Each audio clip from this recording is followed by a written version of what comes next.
Hi all, welcome to Learnino. നമുക്കിന്ന് സ്പെക്ട്രോസ്കോപ്പിയുടെ MCQs നോക്കാം. സ്പെക്ട്രോസ്കോപ്പിയുടെ കുറച്ച് ബേസിക് പോർഷനിലെ MCQs ആണ്.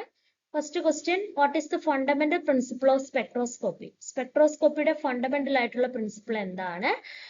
First one, absorption of radiation by atoms or molecule, then emission of radiation by atoms or molecule, scattering of radiation by atoms or molecule, or all above answer. അപ്പോൾ answer എന്ന് പറഞ്ഞാൽ all of the above ആണ്. അതായത് absorption of റേഡിയേഷനും എമിഷനും സ്കാറ്ററിങ്ങും എല്ലാം സ്പെക്ട്രോസ്കോപ്പിയിൽ പറയും. ഇത് മൂന്നും അതിന്റെ ആൻസർ.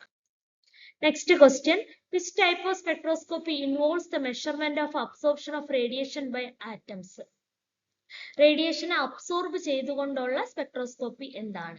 എമിഷൻ ആണോ, അബ്സോർപ്ഷൻ ആണോ, രാമൻ സ്പെക്ട്രോസ്കോപ്പി ആണോ, nuclear magnetic resonance NMR spectroscopy ആണോ? പേര് പോലെ തന്നെ അബ്സോർബ് ചെയ്യുന്ന സ്പെക്ട്രോസ്കോപ്പി, അബ്സോർപ്ഷൻ സ്പെക്ട്രോസ്കോപ്പി. ഇനി എമിറ്റ് ആണ് ചെയ്യുന്നതെങ്കിൽ it is called emission spectroscopy. Ground എനർജിയിൽ നിന്ന് ഫസ്റ്റ് എക്സൈറ്റഡ് എനർജിയിലോട്ട് പോകുമ്പോൾ അബ്സോർപ്ഷൻ സ്പെക്ട്രോസ്കോപ്പി, ഹയർ എനർജിയിൽ നിന്ന് ലോവർ എനർജിയിലോട്ട് വരുവാണെങ്കിൽ emission spectroscopy. What is the term used to describe the interaction between electromagnetic radiations and atoms or molecules? Interaction between electromagnetic radiation and atoms or molecules ne vilikkunna perana absorption. Endana absorption എന്നാണ് വിളിക്കുന്നത്. Okay. Then what is the term used to describe the plot of absorbance versus wavelength in UV visible spectroscopy? നമ്മൾ നേരത്തെ epsilon constant എന്ന് പറഞ്ഞില്ലേ, absorbents versus wave length എന്ന് പറയുന്ന എന്ത് term ആണ് സ്പെക്ട്രോസ്കോപ്പിയിൽ അത് ആ പ്ലോട്ടിനെ ഡിസ്ക്രൈബ് ചെയ്യുന്നത്? It is called spectrum. എല്ലാ സ്പെക്ട്രോസ്കോപ്പിയുടെയും റിസൾട്ടിനെ വിളിക്കുന്ന പേരാണ് spectrum.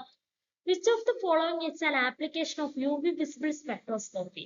Determination of molecular weight, identification of functional group, quantification of analytes, all of the above. All of the above ആണ്. molecular weight ഉം functional group ഉം അനലൈറ്റിന്റെ ക്വാണ്ടിറ്റിയും അതുപോലെ തന്നെ അരോമാറ്റിക് ക്യാരക്ടറും കോൺജുഗേറ്റഡ് ഡൈൻസിനെയും ഒക്കെ കണ്ടുപിടിക്കാൻ വേണ്ടിയിട്ട് നമുക്ക് എന്ത് യൂസ് ചെയ്യാം? UV visible spectroscopy യൂസ് ചെയ്യാം. ഇതാണ് സ്പെക്ട്രോസ്കോപ്പി ആയിട്ട് ബന്ധപ്പെട്ട ഫണ്ടമെന്റൽ ആയിട്ടുള്ള കുറച്ച് MCQs. Okay, thank you.